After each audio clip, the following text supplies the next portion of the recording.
Bonsoir, bonsoir à tous. J'espère que vous allez bien. De mon côté, je vais super bien. Comme vous le savez, moi, c'est Nelly Awono, originaire du Cameroun et résidente en Allemagne.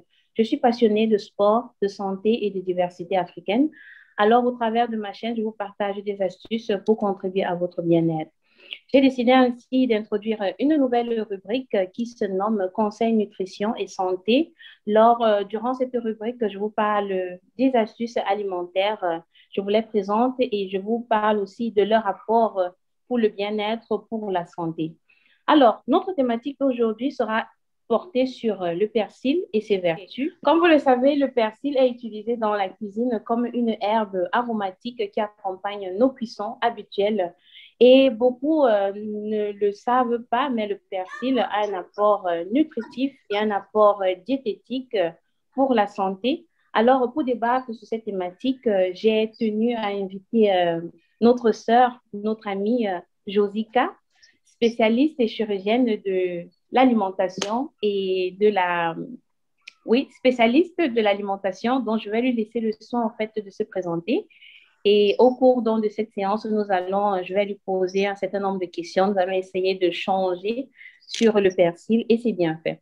Alors, Josica, déjà, je te remercie d'avoir bien voulu faire cet échange avec moi. Donc, je te laisse le soin de te présenter. Merci, merci.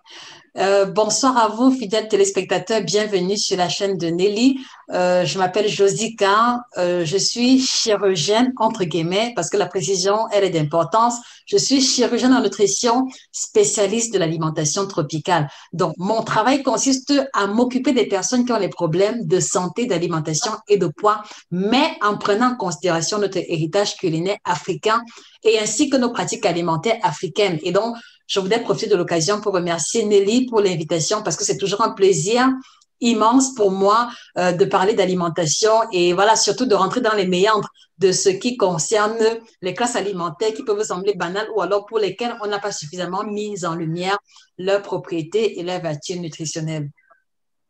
Déjà, merci à toi justement d'avoir accepté cette invitation. Et puis, c'est tout un honneur aussi pour moi, pour cette première session sur ma chaîne, de t'avoir comme invité. Alors, pour débuter, justement, j'aimerais que tu nous parles du persil. C'est quoi le persil? Quels sont ses apports nutritifs? Tout à fait. Alors, d'entrée de jeu, vous voyez, la déontologie ou alors le modus operandi qui est le nôtre nous oblige à commencer par le commencement. Et il faut souligner d'entrée de jeu que le persil, de son vrai nom scientifique, Petroselinum crispum, est une plante d'origine méditerranéenne qui est très répandue en Europe et qu'on peut retrouver sous plusieurs appellations, parmi lesquelles le persil, comme tout le monde connaît. Ça peut aussi s'appeler persil cultivé, persil odorant ou alors simplement persan. Donc, c'est une espèce de plante herbacée de la famille des apacées, d'accord, et du genre Petroselinum. Donc, c'est également une plante qui est très utilisée de façon globale, déjà en cuisine pour l'assaisonnement des plats, les feuilles dans les salades et quelquefois également pour des préparations d'autres cosmétiques que nous allons aborder ici. Et il faut aussi que je souligne qu'on distingue trois variétés de persil. Donc, on va avoir le persil crispum qu'on va retrouver en général sur le marché avec l'appellation persil frisé, donc celui qui est très, très frisé. On va aussi avoir le persil neapolitanum, donc c'est le persil dont les feuilles sont plates, qui ressemble un peu aux feuilles de céleri. Et enfin, on va avoir le persil tuberosum, d'accord, qui est un persil tubéreux, d'accord, qui va avoir de grosses racines ou alors qui va avoir, comment dire ça, de grosses tiges. Et il faut également que nous soulignions que de manière générale, c'est un aliment qui va être très dense, d'accord, très dense, mais surtout dense en micronutriments. Et qu'est-ce que nous entendons par micronutriments? Nous entendons par là les vitamines et les sels minéraux. Mais à côté aussi, c'est important que nous soulignions que c'est un aliment qui est très faible en calories. Et c'est pour ça que vous allez vous rendre compte que 100 grammes de persil nous apporte environ 42 kilocalories par là. Donc, c'est vraiment très léger, c'est vraiment très moindre, d'accord, pour toutes les vertus nutritionnelles qu'il contient. Et donc, immédiatement, ce qui va en ressortir, c'est que c'est un aliment que l'on va proposer aux personnes qui essayent de minimiser leurs apports calorifiques au quotidien parce que 100 grammes de persil est une quantité assez énorme. Et si vous incorporez une bonne quantité dans un plat de crudité, voilà déjà un moyen pour vous de minimiser les apports calorifiques. Donc, il va être très faible en glucides, très faible en protéines et en lipides. Voilà, ça c'est la classe des macronutriments. Voilà pourquoi je vous ai dit que c'est un aliment qui est hypocalorifique. Et il est dense en micronutriments, mais quel micronutriments exactement? Il faut que nous soulignions que le persil est très riche, d'accord, en vitamine C. Donc, 100 grammes de persil va nous apporter 177 grammes, pardon, 177 milligrammes de vitamine C. Il va également contenir les folates. Et vous le savez, les folates, c'est encore la vitamine B9. C'est l'une des vitamines qui est extrêmement recommandée aux femmes qui sont en phase de préconception ou de conception parce que les folates vont aider ou vont faciliter une division correcte du tube neural et qui va donc éviter les malformations chez le fœtus. Donc, 100 grammes de persil va nous apporter 134 milligrammes de vitamine B9 ou alors folate. C'est aussi un aliment qui est très riche en potassium, extrêmement riche en potassium, et ce qui va avoir deux conséquences positives et négatives qu'on va aborder un peu plus tard. Le persil contient également du calcium, donc ceci est aussi un aliment que l'on va privilégier lorsque l'on recherche à solidifier la masse osseuse, à renforcer les os, les dents, mais ceci va aussi être très intéressant chez les personnes qui veulent pouvoir capitaliser leurs apports en calcium sans pour autant passer par les produits de classe animale. Je vois ici les véganes, je vois ici les végétariens, je vois aussi les personnes d'un certain âge qui n'aiment plus la viande ou le poisson, mais qui ont besoin du calcium pour renforcer leur squelette osseux. Donc, il va aussi contenir le sodium naturellement, mais on va aussi retrouver dans le persil le zinc et également le fer. Donc, vous voyez que de manière générale, c'est un aliment qui va être dense. J'ai même envie de dire qu'on peut le considérer dans une certaine mesure comme un super aliment. Donc, voilà d'entrée de jeu, de manière ramassée, la composition générale en macro et en micronutriments du persil. Et c'est justement cette composition en macro et micronutriments qui va avoir des implications plus tard sur les propriétés, sur les vertus et les différents modes d'utilisation possibles. Déjà, merci pour cette information. C'est vraiment, c'est un aliment, on dirait, vraiment très riche Oui, en nutriments. oui, Vraiment, parce que on ne se rend pas compte, on a l'habitude de consommer des aliments, mais on ne connaît pas leur apport en nutrition, leur apport nutritif et oui, comment justement, sous quelle fréquence faudrait-il les consommer justement pour pallier un certain nombre de problèmes. oui, Donc déjà, voilà ma seconde question. oui. Est-ce que les différents types de persil ont différents types d'apports nutritifs dans l'organisme ou alors ils ont le même apport en fait? Très bonne question. Alors, c'est vrai qu'en général, quand on va entendre, voilà, quand on va comprendre qu'il y a plusieurs types de persil, voilà, c'est une question qui va nous venir immédiatement à l'esprit. Donc, elle a toute sa place. En réalité, ce qu'il faut savoir, c'est que euh, contrairement, par exemple, aux variétés de patates, d'accord, ou alors aux variétés de maïs, parce qu'on a le maïs blanc, on a le maïs orange, on a le maïs violet. Donc, contrairement au maïs, par exemple, qui, suivant les variétés, va avoir de légères différences au niveau de ses ingrédients en termes de proportion. Dans le cas du persil, il n'y a pas une énorme nuance. La différence fondamentale entre les différents types de persil va surtout se jouer au niveau de l'apparence, au niveau de la qualité des feuilles ou alors au niveau du mode de culture que cela va exiger. Mais de manière générale, d'une variété de persil à un autre, on n'a pas de différence fondamentale sur les éléments clés qu'on a listés tantôt. Donc, que ce soit telle ou telle autre variété de persil, vous allez toujours retrouver à l'intérieur sensiblement les mêmes proportions en macro et en micronutriments. D'accord, merci. Et comme tu l'as dit précédemment, en fait, le persil, justement, est recommandé pour les personnes qui veulent, en quelque sorte, perdre du poids, vu que Oui, c'est riche en fibres, oui, ça n'a pas un apport en calories très élevé. tout à fait. Donc, maintenant, pour ceux qui aimeraient justement perdre du poids, comment est-ce Oui. qu'ils pourraient consommer le persil? À quelle Alors, fréquence? Parce que on oui, voit ça de tous jours et puis l'été arrive, beaucoup de personnes veulent perdre du poids, ils veulent oui, perdre du ventre. Comment oui. est-ce qu'ils peuvent consommer, du moins, comment est-ce qu'ils peuvent introduire le persil dans leur routine alimentaire pour pouvoir justement, euh, du moins, pallier à ce, ou du moins promouvoir la perte de poids chez eux?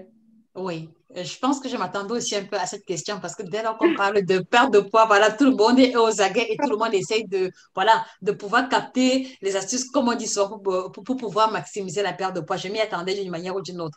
Alors, tu vois, même si d'entrée de jeu, j'ai souligné que c'est un aliment qui est hypocalorifique et que cela peut aider à la perte de poids, il faut que je mentionne de manière honnête que la question de la perte de poids doit être vue dans une dimension globale. La question de la perte de poids ne doit pas être vue à travers il faut manger ça ou alors il faut éviter ça. D'accord? Je vais prendre un exemple concret.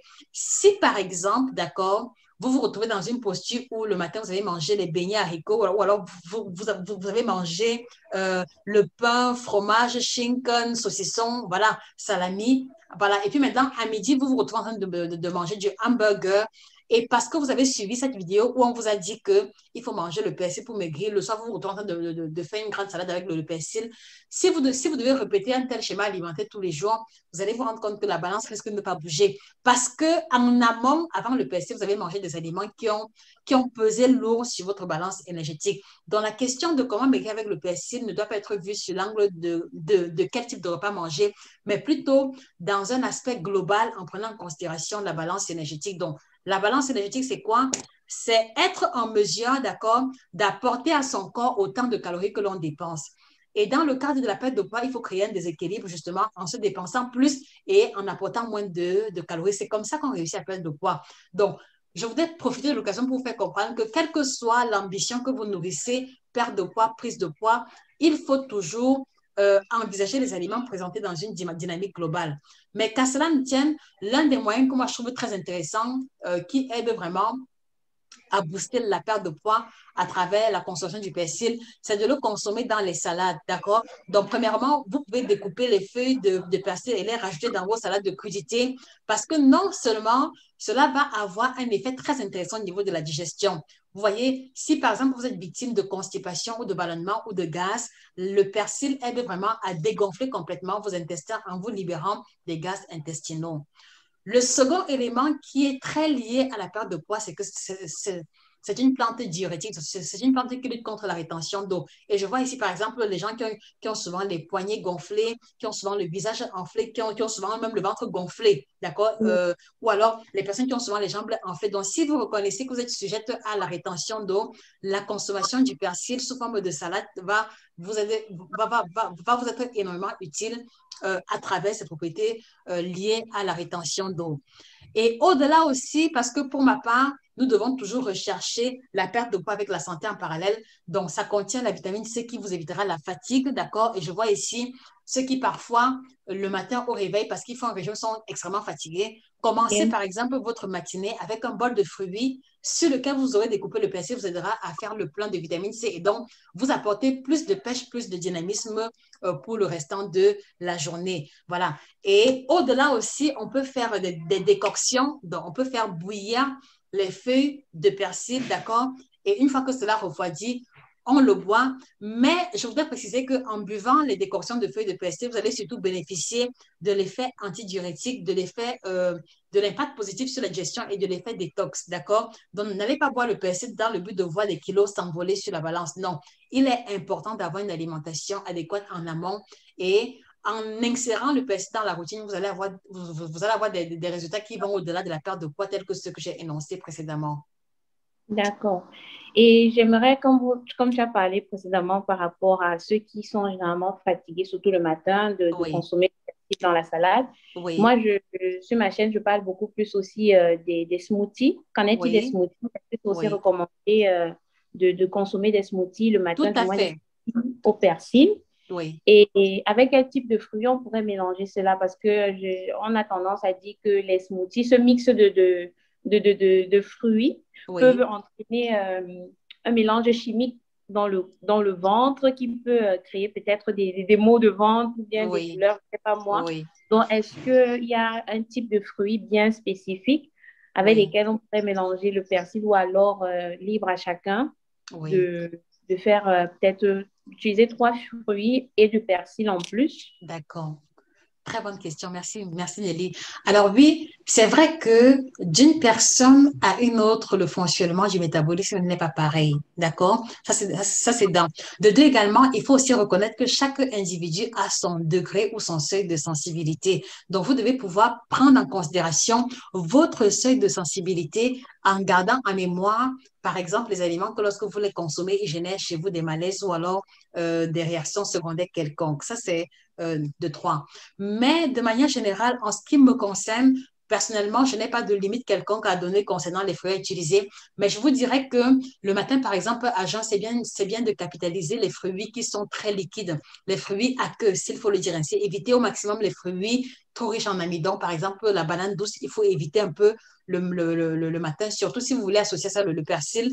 Il faut aussi éviter les fruits trop sucrés, parce que les fruits trop sucrés, du coup, vont augmenter le niveau de sucre sanguin qui va induire la sécrétion de l'insuline et qui va également induire le stockage sous forme de gras.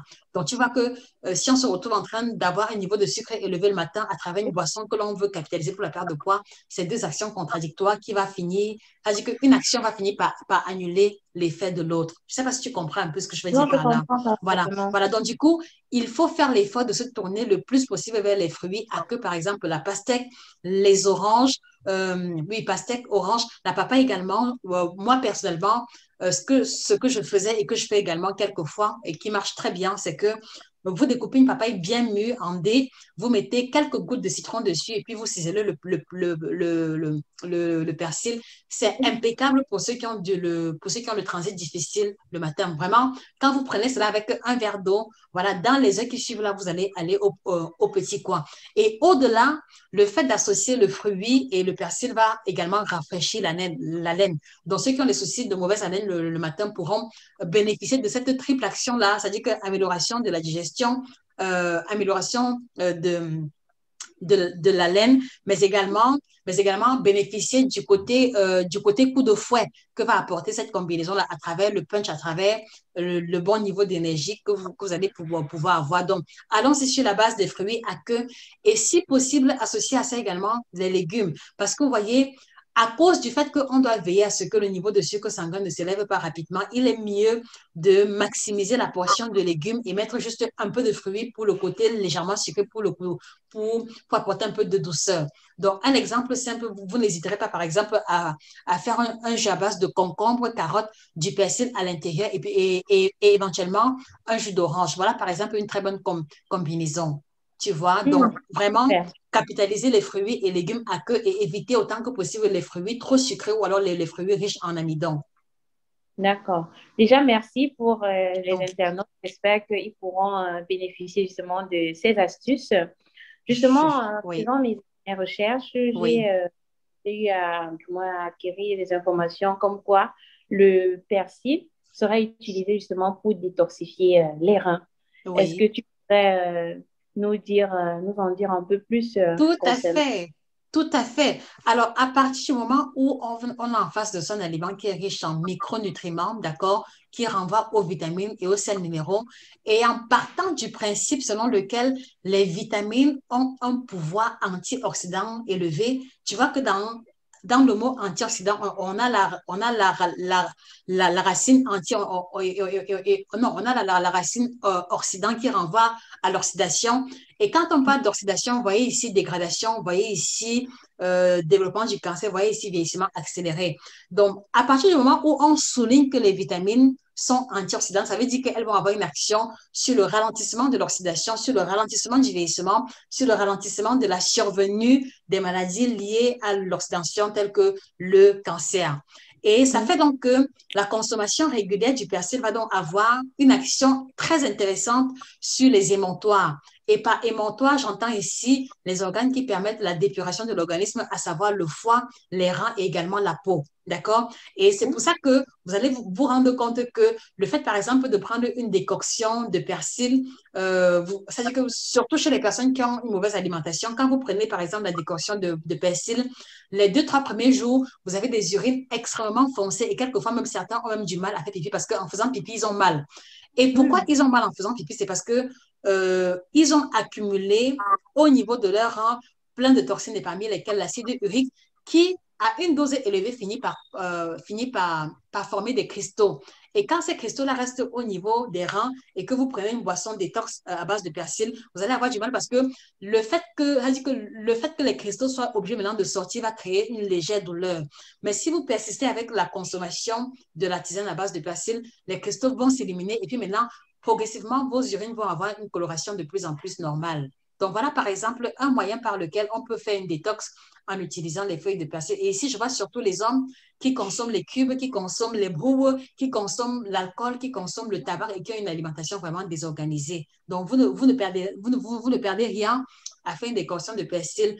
Et là aussi, cela renvoie aussi aux personnes qui n'ont pas forcément le Monex ou alors qui n'ont pas forcément un robot ou alors une centrifugeuse pour pouvoir avoir le pur jus de persil. Donc, c'est vraiment, cela a vraiment des vertus avérées dans le cadre de la désintoxication de l'organisme. Et je vais poursuivre également en disant que au-delà du côté détox, il est aussi un anti-inflammatoire très puissant parce que il va, à travers sa composition en vitamines et sels minéraux, il va renforcer le système immunitaire et mettre sur pied ou alors renforcer la barrière de prévention contre les maladies et particulièrement les maladies infectieuses, le rhume, la grippe. Donc, si vous reconnaissez que vous êtes souvent sujette au rhume ou alors à la grippe, faites l'effort d'intégrer dans votre routine la consommation du persil sous les formes de votre choix, mais surtout sous la forme crue parce que là, on a vraiment de manière concentrée les vitamines et les sels minéraux qui pourront être détruits sous l'effet de la chaleur si vous prenez l'option de la décoction. D'accord. Déjà, merci pour ces informations. Je t'en Donc, on va prie. continuer justement pour ces personnes-là qui aimeraient justement utiliser le persil pour détoxifier l'organisme. À Oui, quelle fréquence, justement, ils peuvent utiliser le persil? Comme on le sait, tout ce qu'on consomme à l'excès finit oui. par agir. Donc, comment est-ce qu'on devrait consommer le persil? À quelle fréquence? Et oui, bon, on l'a déjà dit, comment est-ce qu'on peut le consommer maintenant? À quelle fréquence? Très bonne question. Voilà, c'est bien que tu aies souligné l'effet ou alors l'effet dangereux lié à une consommation excessive parce que s'il y a une plante sur laquelle on doit faire attention concernant la consommation, le persil en fait partie. Et vous devez savoir que même si le persil a toutes les vertus qu'on a énoncées, il y a des contre-indications. Donc, par exemple, les personnes qui prennent des anticoagulants, voilà, doivent éviter la consommation du persil parce que le persil aura tendance encore à venir fluidifier le sang. Et donc, si vous avez par exemple une opération chirurgicale programmée dans les jours qui suivent, votre sang va tellement, c'est-à-dire que vous allez perdre tellement de sang que ça risque conduit à une hémorragie interne. Donc, il faut éviter chez les personnes qui prennent les anticoagulants ou alors ceux qui ont une opération chirurgicale programmée dans les jours à venir. D'accord? Voilà. Le persil va également poser des problèmes chez les personnes qui ont des troubles cardiaques. Donc, si vous en consommez trop, voilà, ça pourra affecter le rythme de vos battements cardiaques. Cela peut aussi avoir un effet abortif. Donc, les femmes qui sont enceintes ou alors qui sont en phase de rechercher la conception, voilà, je ne vous conseille pas de consommer l'infusion de persil en trop grande quantité ou alors hautement concentré parce que cela a des effets abortifs. Vous pouvez facilement perdre votre fœtus juste à travers la consommation abusive de la tisane à base de persil. Et Mhm. également, chez les personnes qui ont des reins sensibles, ceux qui souffrent d'insuffisance rénale, là, vous devez consommer le persil en très petite quantité et sous contrôle et avec avis de votre médecin. D'accord? Parce que comme il nettoie énormément les reins, voilà, la consommation excessive peut fatiguer les reins parce qu'ils vont devoir être soumis à un travail en permanence, ce qui ne sera pas ce qui ne pourra pas, ce qui risque d'affecter leur fonctionnement de manière générale. Voilà. Voilà. Et puis également, certains cas particuliers d'insensibilité, là aussi, il faudra éviter le persil, mais une fois de plus encore, vraiment, allez-y sur la base d'une consommation régulière, mais en petite dose. Donc, n'essayez pas de prendre le persil de 5 euros pour mettre directement dans un plat de crudité. Non. N'essayez pas de prendre le persil de 300, 400 pour mettre directement dans un plat. Non. Parce que là, vous allez apporter beaucoup trop de substances que l'organisme aura du mal à assimiler, ce qui va donc donner lieu à ces différents malaises-là. Donc, moi, je dis toujours, au grand maximum, 5 à 10 grammes de persil suffit largement sous la base d'une consommation quotidienne. 5 à 10 grammes maximum. 50 grammes. Déjà, merci pour cette précision pour les femmes enceintes parce que justement, je voulais, quand tu as justement dit que le persil aidait justement pour les rétentions d'eau. Et je sais Oui. que les femmes enceintes, justement, font les rétentions d'eau quand elles sont enceintes. Et je voulais justement demander, est-ce que, étant enceinte, elles peuvent consommer le persil? Oui, elles peuvent, mais vraiment en dose vraiment, oui, elle a dit en dose réduite. Et puis voilà, et puis également, si elles ont une grossesse à haut risque, moi, je leur conseille de demander l'avis de leur médecin parce qu'une Un grossesse médecin. à haut risque, le plus petit déséquilibre peut, voilà, peut donner lieu à des complications. Donc, même utiliser le persil comme arôme lors de la cuisson Non, elles aide. peuvent utiliser, mais moi je précise ici surtout pour celles qui veulent consommer de manière régulière, parce que tu vois, on a vu tout à l'heure que que la consommation du persil n'est pas indiquée chez les personnes qui prennent des anticoagulants et c'est également chez les personnes qui doivent subir une opération chirurgicale. Donc tu vois que si par exemple une femme est pratiquement à terme et qu'elle doit par exemple subir une césarienne, je ne la conseillerais pas de consommer le persil les jours d'avant parce que en fait quand on dit que c'est interdit chez les personnes qui prennent des anticoagulants, c'est parce que si vous prenez trop le persil, vous allez avoir le sang trop fluide. Et ça fait que si vous avez une petite entaille ici, le sang va tellement couler, d'accord? Le sang, c'est que vous allez perdre tellement de sang qu'il sera difficile de stopper l'hémorragie parce que ce sont les anticoagulants qui permettent la coagulation rapide du sang. Et donc, de faire que si on a une entaille, le sang coule un peu, mais après, cela ne coule plus.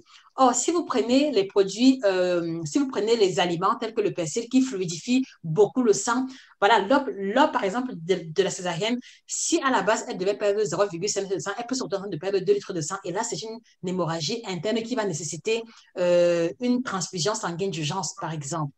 Tu vois un peu? Donc, c'est Oui, pour éviter ces situations-là qu'il vaut mieux s'abstenir d'en consommer en grande quantité, surtout pour celles qui ont des grossesses à haut risque. d'accord. Donc, alors, mesdames, j'espère que vous avez suivi. Donc, vraiment, faites attention. Et si Oui, votre grossesse est à haut risque, oui, mieux vaut d'abord prendre l'avis de votre médecin exactement, exactement, avant de consommer le persil de manière exactement. régulière. Alors, je vais venir à ma seconde question, justement. Tu as dit précédemment que le persil est riche en potassium. Oui, Et après, justement, mes recherches, j'ai vu justement que grâce à cette teneur en potassium, il permet justement de réguler les règles chez les femmes. Parce qu'il y a des oui. femmes, moi, je connais dans ma famille, il y a certaines personnes qui ont eu à un moment donné, elles ne voyaient plus leurs règles. Et je voulais Mhm. savoir si la consommation du persil pourrait justement aider à pallier à ce problème. Et si oui, à quelle fréquence elles pourraient justement consommer le persil justement pour pouvoir revoir de manière normale leur menstru. Merci Nelly. Alors, tu vois tout à l'heure, juste avant que je ne termine mon propos précédent, on Oui. était au niveau de l'effet anticoagulant du persil. Donc, tu vois que si par exemple une femme a fait par exemple 1, 2 mois sans avoir ses règles, d'accord, et que cela était peut-être lié à un problème de coagulation, ou alors que voilà que son sang a été tellement coagulé que cela n'a pas pu s'écouler, tu vois que comme le persil a la capacité à fluidifier le sang, c'est normal que à travers la consommation du persil que l'on puisse avoir ces règles à nouveau, tu vois. Mais Mhm. il faut aussi préciser que cela va dépendre des cas parce que je n'ai pas envie de dire que si vous n'avez pas vos règles, allez boire le persil. Non, il y a plusieurs explications possibles au fait de ne pas avoir ces règles, d'accord? Donc, dans ce cas de figure, moi, je dis toujours, c'est toujours mieux de consulter un médecin. Et c'est quand, par Oui. exemple, le médecin dit que, bon, vous n'avez rien d'anormal, voilà, soyez juste patiente que vous pouvez maintenant prendre le persil pour essayer un peu de bousculer un peu votre organisme et que si la cause de ne pas avoir ces règles est liée au sang trop coagulé, que le persil, en fluidifiant votre sang, vous permette d'avoir vos règles à nouveau. Et je ne pourrais pas non plus partir à cet effet sur la base de tel quota de consommation pour tel résultat. D'accord. OK. Donc, c'est très clair. Déjà, merci, merci pour ces multiples réponses. Je t'en prie. Bon, en ce qui me concerne, c'était un peu ça. Je voulais aborder, du moins, je voulais parler du persil. Et c'est bien Oui. ça. Je pense qu'on a fait un peu le tour sur les questions, mais je ne sais pas si tu aurais peut-être une astuce en plus que tu souhaiterais nous communiquer de ton point de vue, étant donné que tu es la spécialiste de la thématique. Je pense qu'on a peut-être, c'est vrai Oui, qu'en si peu de temps, on ne peut pas tout aborder, mais on a oui, quand même fait des grandes lignes, de telle sorte oui. que les autres peuvent déjà avoir une certaine orientation. D'accord. Bah écoute, ce que je pourrais compléter, c'est que le persil va avoir un impact positif sur la santé, mais également sur le côté du renforcement de la fibre capillaire. Tu vois, les femmes qui ont par exemple les cheveux cassants ou alors qui veulent essayer, voilà, qui veulent embellir leurs cheveux naturellement ou alors qui ont en face d'elles un stock élevé de persil et elles ne savent pas quoi en faire. Donc, vous pouvez faire une décoction pour renforcer votre peau et vos cheveux. Et là, qu'est-ce que vous faites? C'est que vous allez laver un gros bouquet de persil que vous allez faire bouillir à feu doux et faire bouillir ça pendant 30 minutes. Et à la fin, vous arrêtez le feu, vous rajoutez le jus d'un citron par là, vous filtrez et après avoir lavé vos cheveux, vous allez utiliser cela comme une eau de rinçage, d'accord? Comme une eau de rinçage. Et également pour celles qui font les gommages corporels, donc juste après avoir gommé les peaux mortes, vous pouvez utiliser le mélange d'eau de persil bouillie avec le citron pour passer au niveau de votre peau et utiliser l'éponge pour frotter encore. Ça aide vraiment à enlever les impuretés et vraiment à donner un côté très lisse et très lumineux à la peau par la suite. Ça, c'est l'une des astuces que je pourrais partager avec vous pour l'aspect embellissant du persil.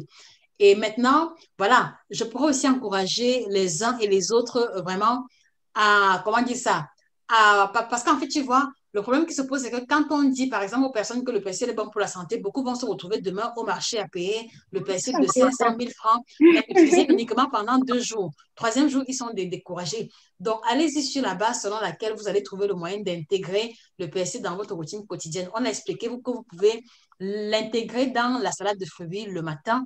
Et si vous prenez les smoothies, il n'y a aucun souci. Donc, vous pouvez mettre le persil sur le bol de fruits du matin ou alors dans le smoothie. Vous pouvez également mettre le persil sur vos salades de crudités. Moi, je trouve que c'est très bien sur les crudités parce que cela donne un parfum différent. Donc, mettez-en sur vos salades de crudités. Et si vous faites la sauce, d'accord, ne mettez pas le persil dans l'huile pour faire frais avec les oignons, non, parce que la chaleur va détruire une bonne partie des nutriments.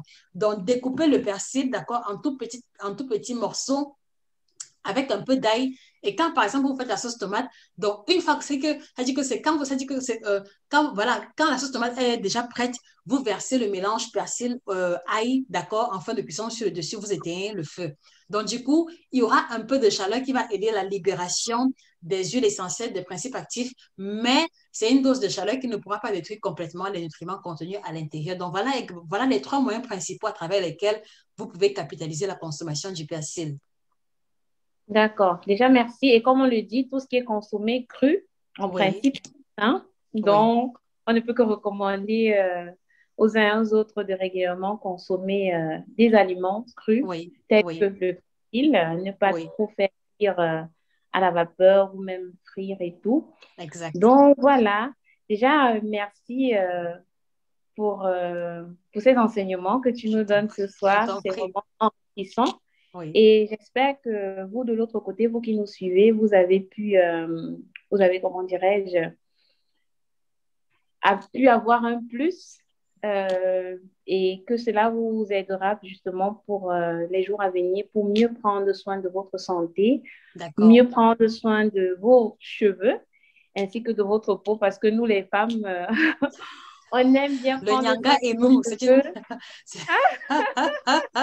Le On nyanga aime et nous prendre est une soin de nos seconde nature. cheveux. On aime faire des soins capillaires et tout. Voilà, le persil, c'est une astuce que moi, je ne connaissais pas. Oui, Donc, le persil, justement, aussi peut être introduit dans notre routine capillaire et tout à fait. justement pour renforcer nos cheveux et pallier à ce problème de chute de cheveux. Donc, Oui, mesdames, n'hésitez surtout pas. Et puis aussi d'accord. pour la peau, pour toutes celles qui aimeraient avoir une belle peau, dont le persil, comme Josie l'a dit, permet justement comment dirais-je, De on dit ça comment, raffiner le grain de la de peau, raffiner débarrasser, le de teint, boucher les pores. Voilà, surtout ici les en peaux Europe, parce mortes. qu'avec le calcaire, à un moment donné, tu as les pores bouchés. Donc, ça, c'est également un très bon moyen pour pouvoir déboucher les pores et avoir un grain de peau impeccable. Et peut-être que je pourrais compléter en disant que, voilà, ça dit que je voudrais compléter en disant que, voilà, puisque Nelly est en train d'introduire cette nouvelle rubrique, voilà, voilà, je vous invite, d'accord, à mettre en pratique les différents conseils qu'on vous a prodigués sur le persil et à revenir nous mettre en commentaire, d'accord, comment cela s'est passé pour vous, quelles ont été votre expérience personnelle Et si vous avez des questions, n'hésitez pas à les poser. Cela pourra faire l'objet d'une autre vidéo. Voilà. Et pour ceux, voilà, pour ceux qui souhaiteraient en savoir plus sur l'alimentation, avec la permission de Nelly, vous pouvez nous retrouver sur Nutrition TV parce que c'est là que nous nous trouvons, Nutrition TV 1, sur YouTube, Facebook et sur toutes les autres plateformes que vous connaissez. Tout à fait, justement, je voulais en venir, comme José l'a dit, n'hésitez surtout pas à nous laisser en commentaire si cette nouvelle rubrique vous a plu et s'il y a des thèmes que vous souhaiterez peut-être qu'on aborde, dont je vais souvent le faire sur ma chaîne, aborder des thématiques pareilles et puis inviter des experts qui pourront venir encore plus nous édifier sur ces différentes thématiques. Alors, pour le mot de fin, Josie, un mot de fin. Un mot de fin, abonnez-vous sur la page. Vraiment, laissez-nous vous aider. Et le meilleur moyen pour nous permettre de vous aider est de partager avec nous vos principales difficultés, vos attentes et également de nous retrouver sur nos différents réseaux sociaux parce que ce que nous partageons sur YouTube est différent de ce que nous partageons sur Facebook, sur Instagram, etc. Donc, vous connaissez les plateformes pour retrouver Nelly, vous connaissez la mienne également. Et peut-être que ce serait intéressant, si tu le permets, que j'introduise le fait que nous, on a mis sur pied une collection de 5 ouvrages, d'accord, qui revient en profondeur sur l'alimentation de manière générale, mais par thématique. Donc, on a mis sur pied, par exemple, cet ouvrage intitulé Performance sexuelle au top, un ouvrage de 400 pages qui explique aux hommes comment prendre en main leur libido et comment l'améliorer, d'accord, à travers l'alimentation de façon exclusive. Donc, un ouvrage illustré en couleur que vous allez trouver chez Amazon et à la FNAC. Donc, on a également le guide complet de la femme ménopausée africaine. Donc là, ça ne parle que de ménopause. Que faut-il manger quand une femme a plus de 40 ans? Que faut-il manger pour éviter les bouffées de chaleur? Voilà. Quand ma mère ou ma tante ressent le mal de dos, mal de genou, comment est-ce qu'elle gère ça à travers l'alimentation? Vous allez avoir les réponses dans cet ouvrage également illustré en couleur. On a également mis sur pied le guide complet du ventre plat. Donc, lui, il revient sur le protocole à suivre pour pouvoir retrouver le ventre plat. Et là encore, cela s'inspire, cela s'appuie sur l'alimentation africaine. Donc, vous voyez, tout a été fait de manière à ce que ceux qui aiment la nourriture africaine puissent trouver leur compte à l'intérieur. La preuve, c'est que vous voyez ici, là, c'est les fruits de plantain. Donc, il n'est pas question de brocoli, voilà. Il est question de ce que nous mangeons et vous allez trouver également toutes les informations à l'intérieur. Que faut-il manger? Que faut-il éviter pour retrouver le ventre plat? Vous avez également 9 aliments tropicaux qui changeront radicalement votre santé. Donc là, cet ouvrage revient en profondeur sur les aliments qui nous entourent, qui ont une haute valeur nutritive, mais dont nous n'avons pas connaissance. Surtout les aliments que l'on retrouve beaucoup plus en Afrique. Donc, ceci est un ouvrage qui va aider les personnes qui souhaitent soigner les petits bobos à travers les aliments de tous les jours.